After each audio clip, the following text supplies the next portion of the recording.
बरगद के दरख्तों की तारीख पुरानी है। इसकी उम्र 1000 साल से जायद होती है। घनी शाखें, ताकतवर तने और इससे मुंसलिक जड़ें बरगद का हुस्न है। दरख्त की छाल, शाखों और रेशों को ज़माना कदीम से मुख्तलिफ बीमारियों के इलाज के लिए इस्तेमाल किया जाता है। देखने में ये बरगद के दरख्त इंतहाई हसीन दरख्त हैं। इनकी लंबी छालें और पत्तों से आती ठंडी हवा रूह को ही नहीं, आँखों को भी तस्कीन देती है। घने सायादार दरख्त सिर्फ इंसानों के ही नहीं बल्कि परिंदों के भी पसंदीदा हैं। इन दरख्तों पर पंछी अपना घोंसला बनाते हैं। बरगद के दरख्त जो हैं वो शुरू में प्लांटेशन इनकी की गई है तकरीबन कराची पाकिस्तान बनने से पहले। ये सायादार दरख्त हैगा और बहुत ही पाकिस्तान के एनवायरनमेंट के को सूट करता है। जो पाकिस्तान के अपने जो दरख्त होते हैं वो है ये। बरगद के दरख्तों का कोई सानी नहीं। बूढ़े से दरख्त आज भी लोगों की अच्छी सेहत का जरिया बने हुए हैं।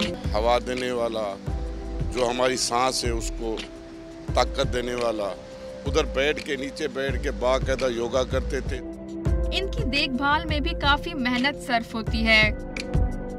इसमें खाद डालनी पड़ती है, स्प्रे करना पड़ता है, इसकी गोडी करनी पड़ती है, फिर इसके अंदर इसकी खूबसूरती के लिए ग्राउंड्स कवर लगाते हैं।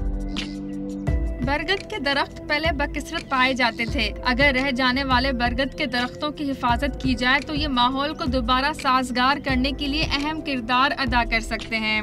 कैमरामैन मोहम्मद अली के साथ आमना असद, डॉन न्यूज़, कराची।